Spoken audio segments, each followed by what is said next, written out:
ways. Got a few more odd jobs, small jobs, whatever you want to call it, compiled in this video. So they're just, like I say, there's several different ways to do all this stuff. I'm putting out some of this that maybe some people aren't aware of, and you know, maybe they've been doing something some different way, and maybe it doesn't work as good. Maybe this does work better. I don't know. It's my way, and I'm always open to you know, suggestions from other people too. If you can tell me, you know, how to polish something better or do what it, you know, whatever, doesn't matter. I'm willing to learn. I'm willing to look at that. If it makes my life easier, I'm all for it. So right now I've got to break the rear brake backing plate off the Suzuki. That it was pretty tarnished, and I went through with it's actually got some scratches in it, but I'm not going to worry too much about that. But I went through and took the tarnish off with some 400 grit sandpaper, and now I'm going to try to buff this out. So stand by.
And I'm not going to go too much further with it than that. That's probably about what the factory did. And like I say, I've got some scratches here, but I'm just not worried about them. And we're gonna use that one that way. And I've got to finish up the wheel, or the hub rather. Okay, we've got our plating tank set up. I've got the brake stay, a axle spacer, the sprocket keepers, and a couple other things. I don't remember what I put in there now, but that's all that I can find right now that I need to plate. Now this will be zinc plating. I'm running voltage, or amperage actually. This is the ground side of the power unit, and the anodes right here are the positive side. And I've got some aeration in there. It's just an aquarium stone, so that the as it pulls plating from the anodes, it mixes it up into the water. And also we've got a heater, and it keeps it at around 100 degrees for this process. And I put them in there about 5 minutes ago. I'll go about 40 or 45 minutes on these. I did not a series, but I did do a video on the TC125 showing some of this. I don't know whether it was all that in depth. I can't remember. This is just a kit that I got from Caswell, and it's not really expensive, and you can do your own plating, you can do your own anodizing. You know, you can't do chrome plating with this, but the zinc plating and the anodizing afterwards you can do. Anyhow, just a little view of some of what I'm doing here. All right, we've got our rear backing plate polished up. That's about as far as I'm going to go with it. It had a lot of bad tarnish. I think the battery had probably leaked onto it from the overflow tube. That's what I was trying to remove more than anything. The scratches, I'm just not real worried about it. It's not a show quality bike or anything like that. It's just one that's going to get used. So I got some lube I got to put on this.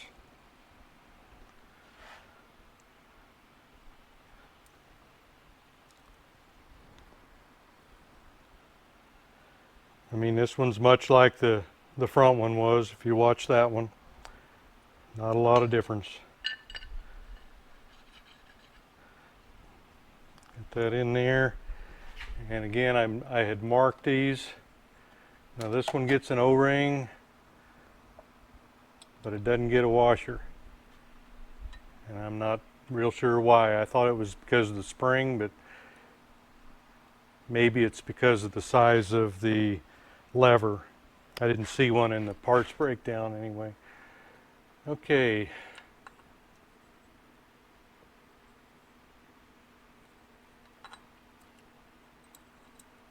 I believe it goes like that. And then we're going to slide this on. It'll probably a little easier said than done.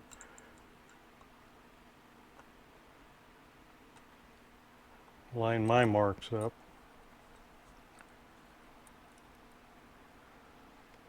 Try to line that spring up in its hole there.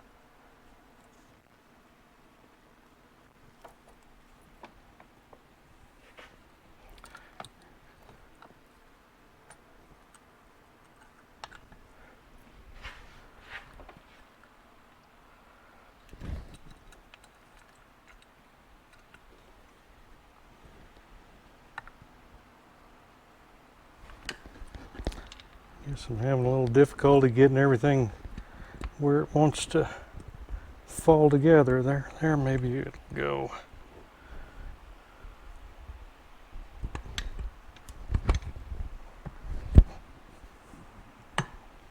There, I think that's it.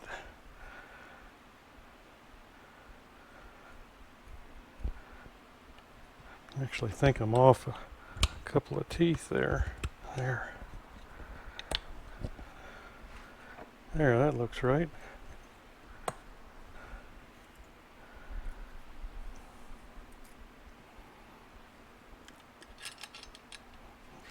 Get our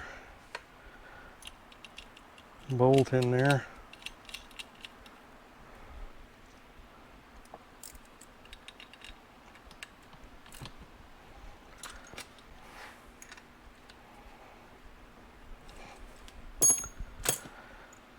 And that's for the brake stay on the front. Okay. And again, on the brake shoes, I've already done this one. And this is one that is still glazed over, so you can see the difference. So, little 80 grit sandpaper. All you want to do is remove the glaze.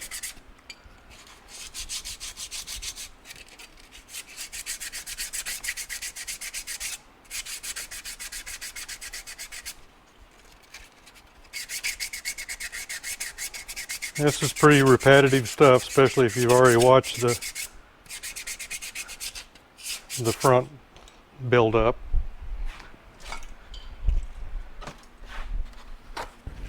But it's just all part of it, you know. And here we put our brake clean on. Got to be quick because that evaporates quick.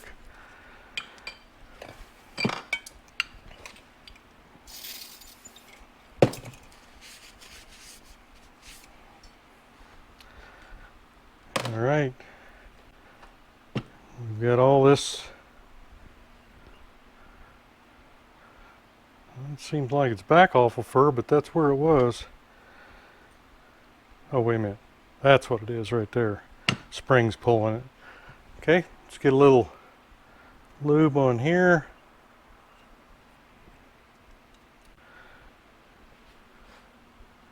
And on there.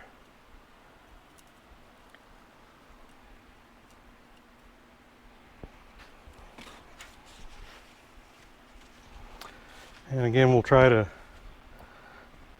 put our shoes together and slide it over.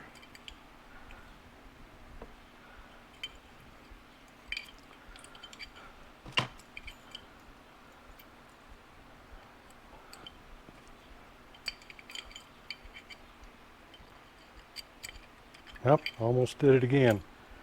Turn it around, Dale.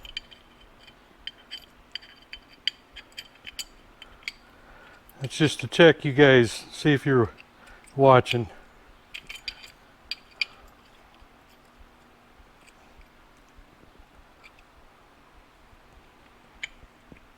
Come on, get in there. There. And pull it up. And then we're going to try to pop it over. You've got it on one side. Oh my, the spring came out. And now the other side did.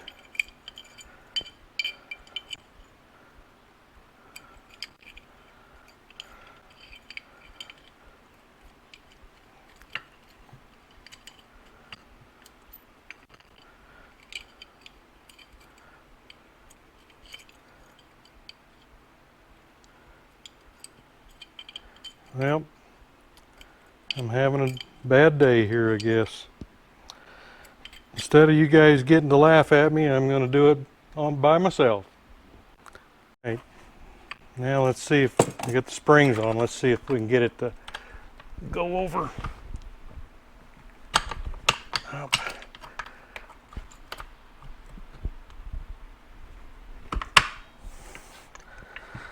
Got half of it.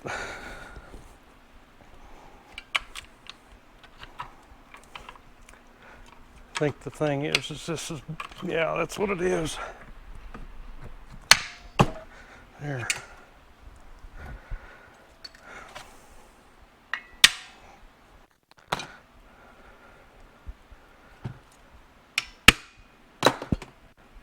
There we go.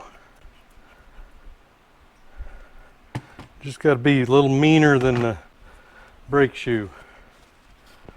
Phew, almost out of breath on that one.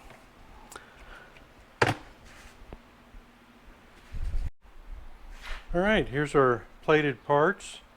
This is what I've needed to get done before I could put the wheels on. I hope this is all. So let's get over to the bench and we're going to grease up some bearings and install the or get the rear hub ready. Okay, we've got these bearings all clean and they're in really good shape. Just spin really nice, no roughness. So we're going to grease them and reuse them. And doing that, all we're going to do is force grease through until we see it come out the other side. All the way around.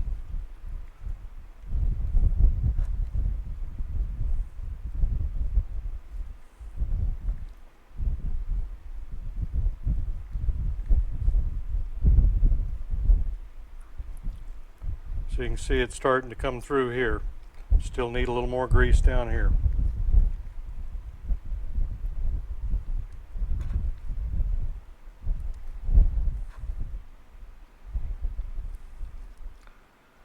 Okay, looks like we've got her all the way around. Now we'll just force some in over here too.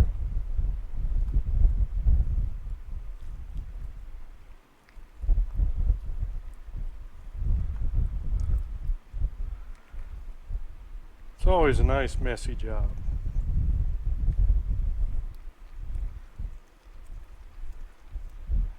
Alright, and same deal on this one.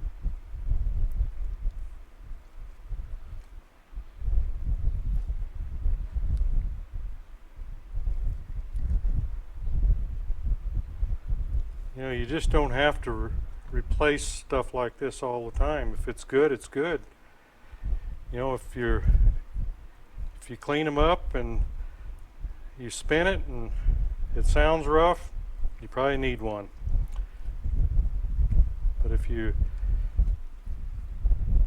If it spins free and without sounding like it's got gravel in it, it's good. Grease it up, reuse it. All right, let me get kind of cleaned up here.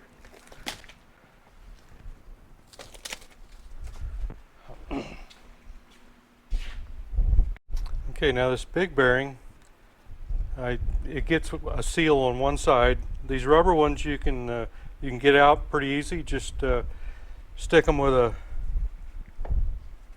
a little scribe, and then you can just put them right back in.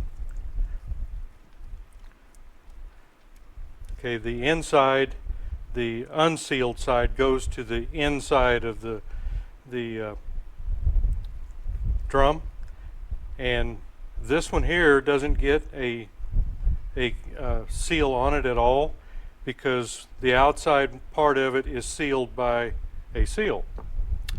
So let's get these in.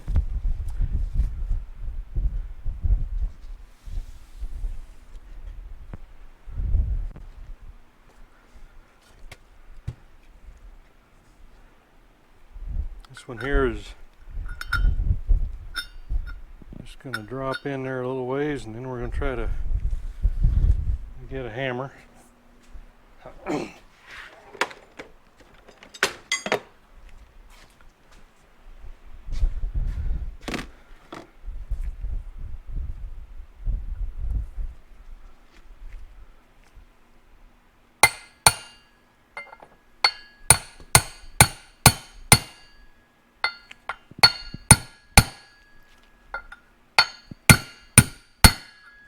And there it's home. Ain't going any further. Now I'm going to leave the seal out, but that seal will go right here. And then we're going to flip it over and get our other bearing in. Now the one thing you want to make sure of is you want to make sure your spacer goes in now. It won't go in from the other side. And if you leave it out, you're going to have to tear it all back apart. Ask me how I know. Okay, now we put this one in.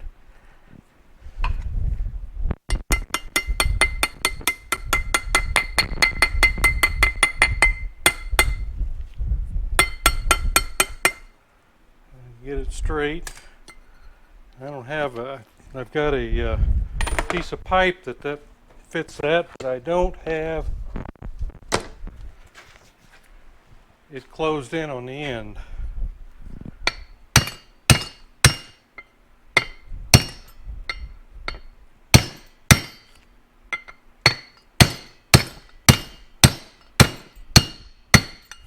Sounds good.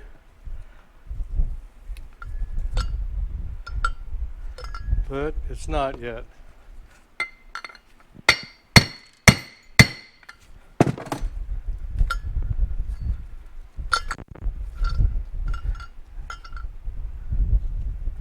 That thing sounds a little loose in there.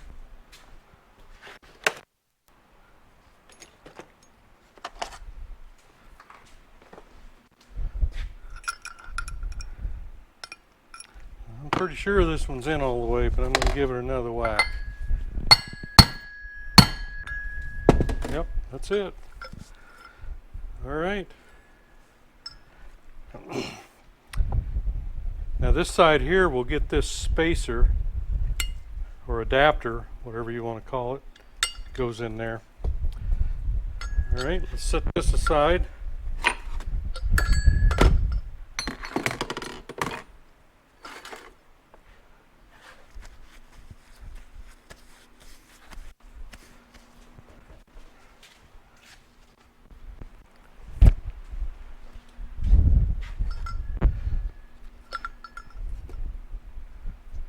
You know, I think I messed up here. I believe that this adapter goes on the inside. So I'm going to have to knock that one back out. Let me do that real quick. Okay, I went in the house and looked this up, and this does go to the inside. That's when I got both bearings in, this was still slopping around in there, and I figured at that time I probably did the wrong thing. So this has got to go that way, and I just wonder how difficult that's going to be to hold that piece up.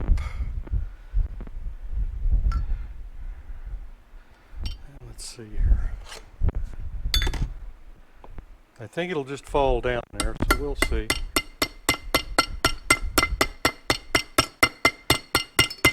Yeah, it fell in there. That's what I was worried about.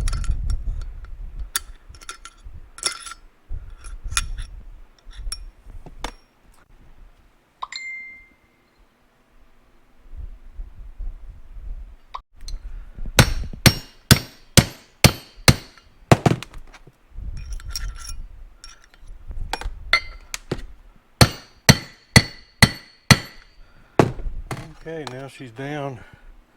There we go. Yep, everything's tight now. So, okay, I think I lost my camera went off, I think. Anyway, what I did was put the spacer that goes in the middle of this bearing in from the back side, and then you drive the bearing in, and now the spacer that goes in the middle is tight. It was just flopping around in there before. So, good tip. I didn't notice it when I took it apart. Okay, I'm going to set this aside now, and I'm going to wait to put the seal in until I get done with the lacing the wheel up. Same thing, that I think that seal will interfere with the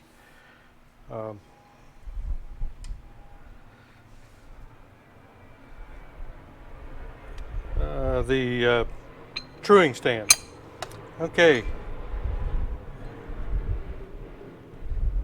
got a new sprocket here, new 39 toother.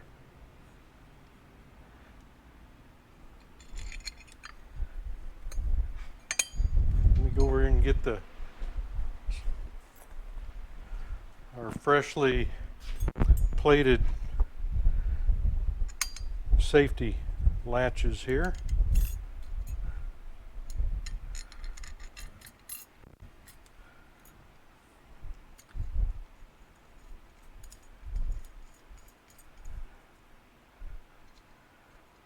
Again, you've just kind of got all these little jobs that you've got to do to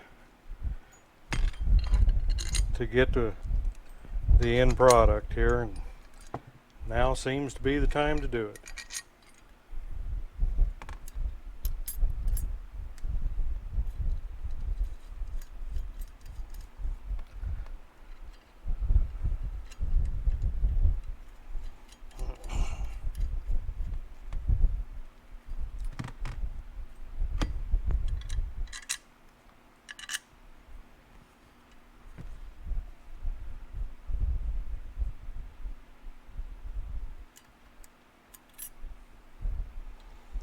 Just hate buying those things if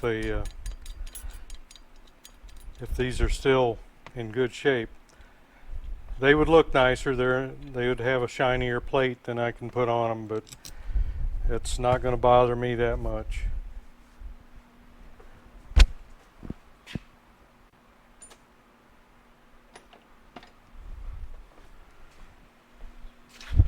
Yep, I think that's.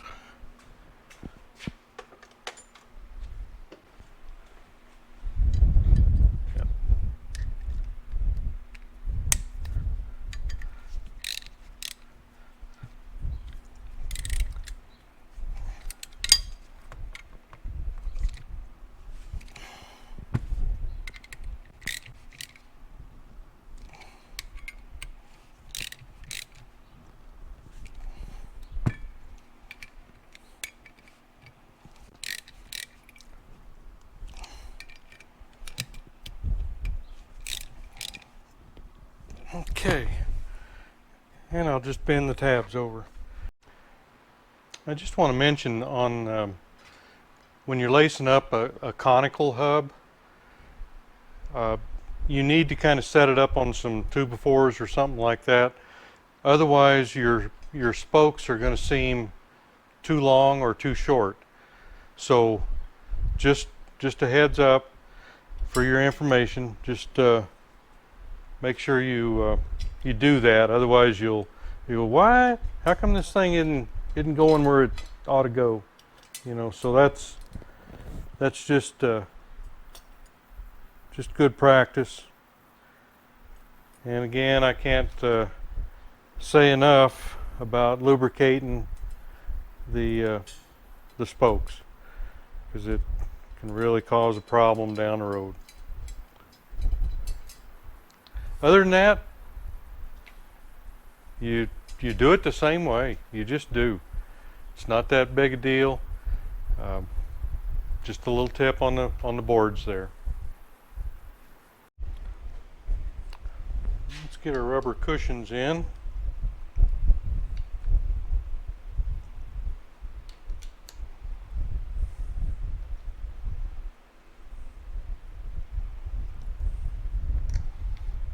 Just like that.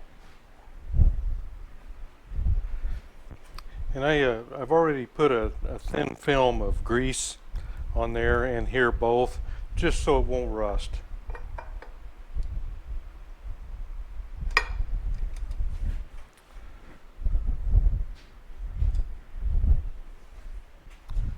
And we got our snap ring, just freshly plated.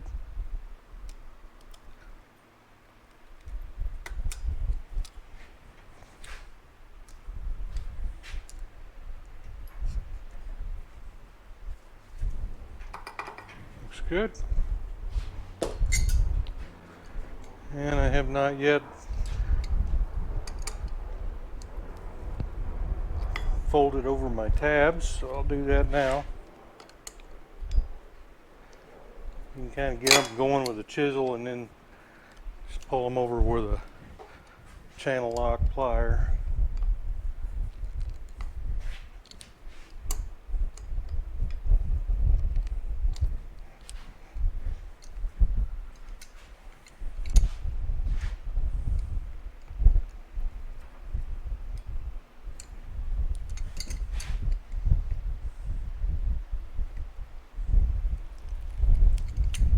Just like that. Now let me get this set up over at the bike and we'll try to get it on. Probably noticed that the valve stem rim lock doesn't have a nut on it. It's one of those long ones. Let me show you. Right there. And I just, it was pretty messed up along the bottom here and flared out. It's pretty soft.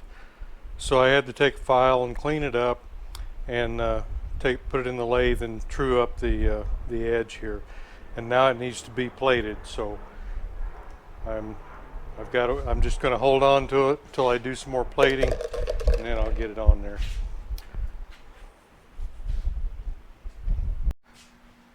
Okay, we got her over here at the bike.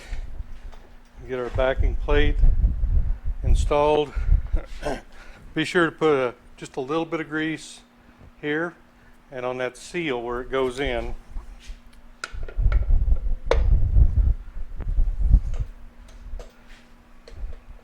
And we've got the axle, a spacer. Oops, got to get this one in first. Get this spacer. We actually have two over here. We've got the one that fits inside.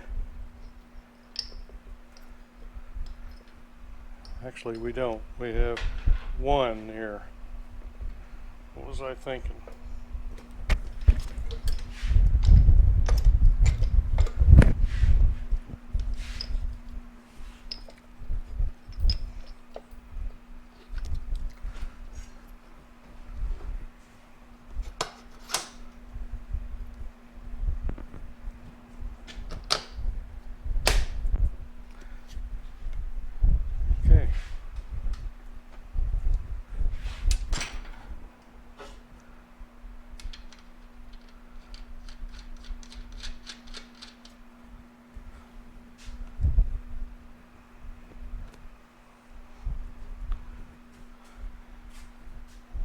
find a place for that eventually.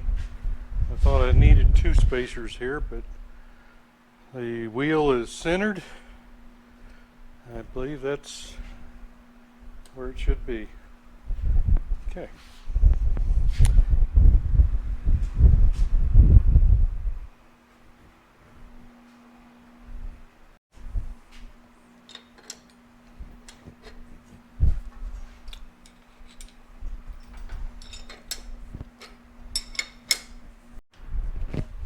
Now let's get the brake stay on.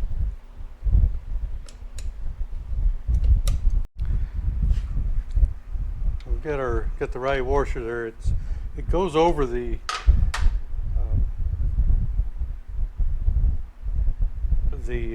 shoulder on this bolt, so it's got to go over that, or otherwise this will be loose. I think the book tells me it's 12.5 millimeter on the inside. That's what I went looking for. It was one that was 12.5 inside. And once we got that tightened up, then we use a hitch pin, just like that. That's what they call for, not a cotter pin on that one.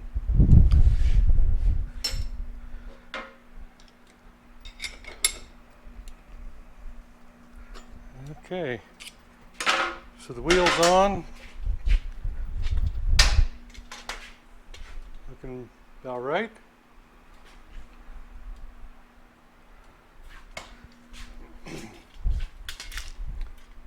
Let me get this thing down.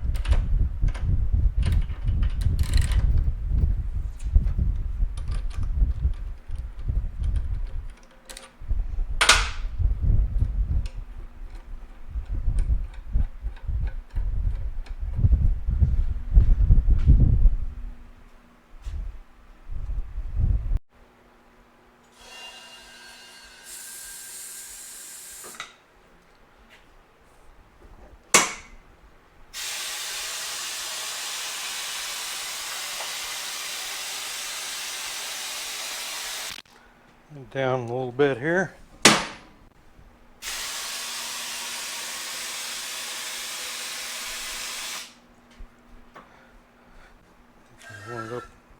Would like the lock there. There we go. All right. Now we've got our bars. We're going to get them up here. And like I said, a lot of this stuff has to come back off. But you trial fit everything.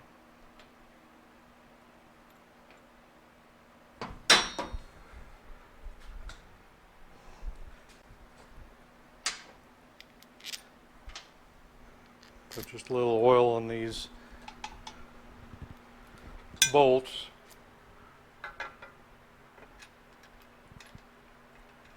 Just don't like issues that I can keep from happening. Again, if you watch the AT1 to CT1 Yamaha video, I use the same bars on it. I like these. They're pretty close to the Yamaha Enduro bars, and actually they're pretty close to these too. The sweep back is just a little bit less on it, and I think the rise is maybe like a ½ inch taller than the Suzuki one. And we've got those semi straight there.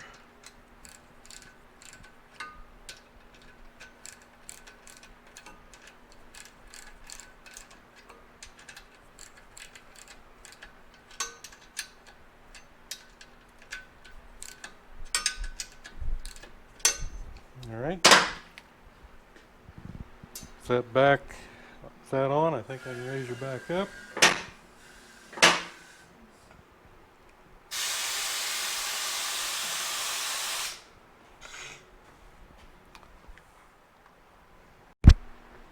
And let's get our kickstand on.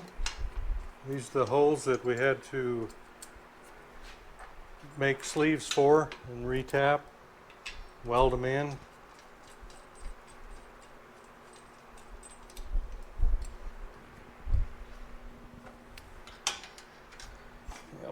We'll get a wrench.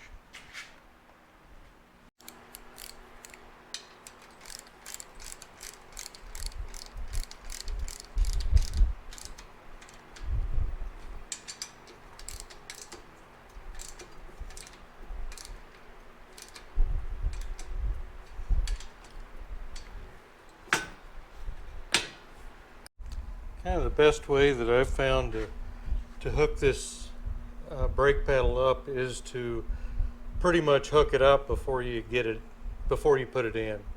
You've got to get your spring in here and your cotter pin and your pin and all that stuff here, and then since this thing's got the handy dandy little slot in it, then you can get up there and put your cable in the slot. And then be sure to make sure you grease up your bushing before you put it in. And then you can slide it on up there. Oops.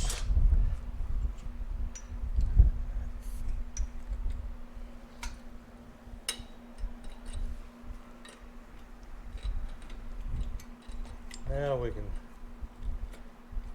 slide it on up here. And get your bolt through.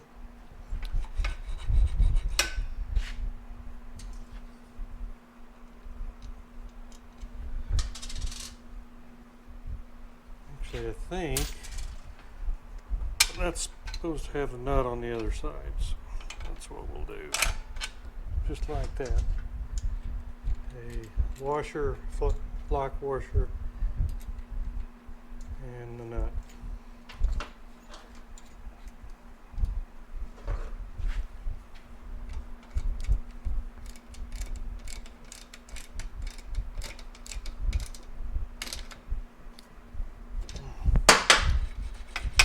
Okay, so the brake's installed.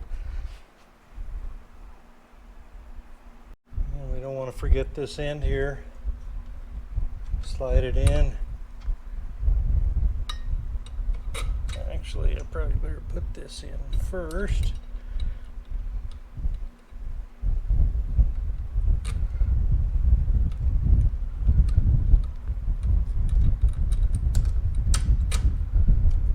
There we go. And then we can get our nut on there.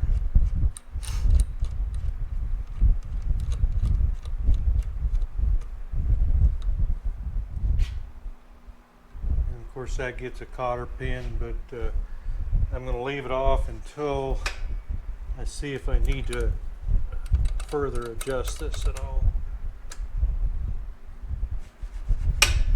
Okay. Got our footrest ready.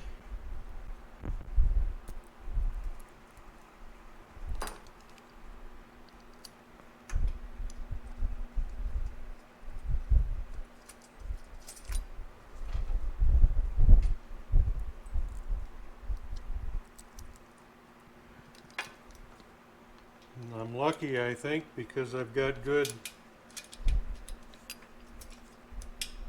rubber pads on the footrest. I guess they're just really extremely hard to get, unless somebody's got some aftermarket or something that they know about. Leave me a comment if you know anything about it, want to share it.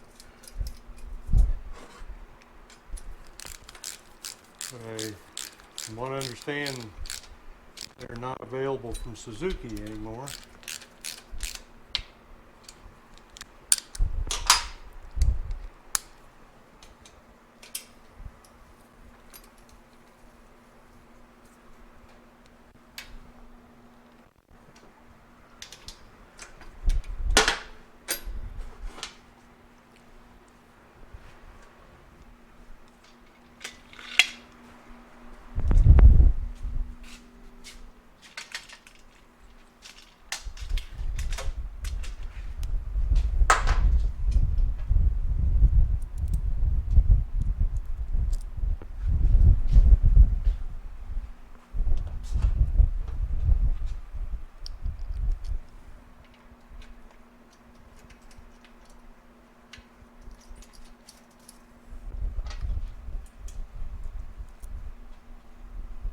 there's some on the Yamahas. There's a lot of the aftermarket that is stepped up and started making a lot of the rubber parts, and like I told, I think it was in one of the Yamaha videos about the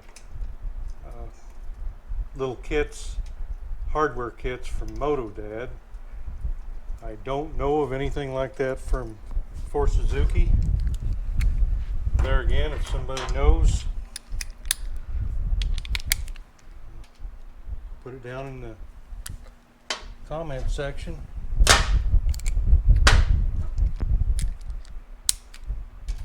That'd be good information for all of us. I thought I just had that on there. What in the world? There, I got a different sized one there. Go ahead and get this one.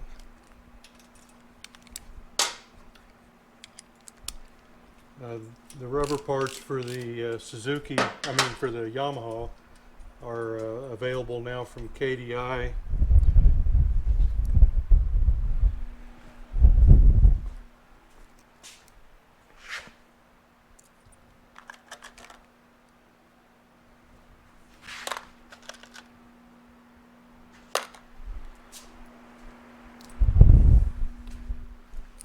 But I haven't found those kind of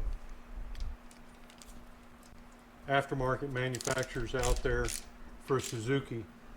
So if anybody knows of any and wants to share, leave me a comment down below.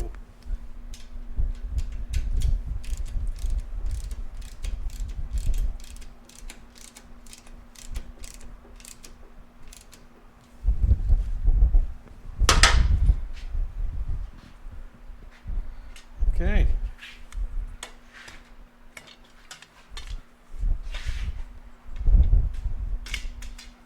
Looking more like a motorcycle every day.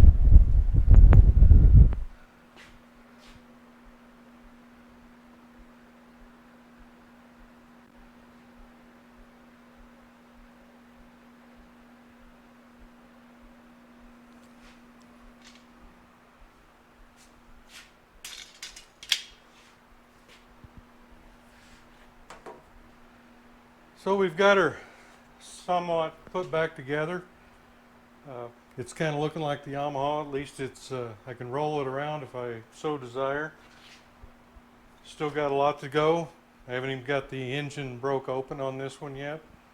I'm waiting. I've got to get the Yamaha put together and get it out of the engine stand, and then I'll get the Suzuki in there and we'll start on it. But for now, I think that'll end this video, and thanks for going along the ride. See you in the next video.